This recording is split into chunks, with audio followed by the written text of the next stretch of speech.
ভোটের ফলাফল নিয়ে মাননীয় মুখ্যমন্ত্রী মমতা বন্দ্যোপাধ্যায় কি বলছেন চলুন শুনে নেওয়া যাক।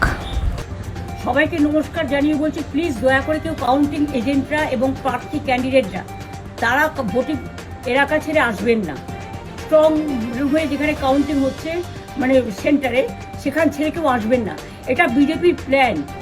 প্রথম 2-3 রাউন্ডে আমি কালকে থেকেই বলছি যে ওদেরগুলো আগে দেখাবে, আমাদেরগুলো পরে দেখাবে। এবং অনেক জায়গায় 2-3 রাউন্ড কাউন্টিং করার পরে প্রায় 100টা জায়গায় কাউন্টিং বন্ধ করে রেখে দিয়েছে। এবং কল্যাণীতে ধরা পড়েছে 7টা মেশিন, যেখানে কোনো মিল নেই। এটা টোটাল ফোর্সফুলি সেন্ট্রাল ফোর্সকে দিয়ে চারিদিকে তৃণমূল কংগ্রেসের উপর অত্যাচার করছে, অফিস ভাঙছে, জোর করে দখল করছে। এসআইআর নামে আপনারা দেখেছেন ভোট লুট করেছে যাতে যে সিটগুলো জিততে পারে।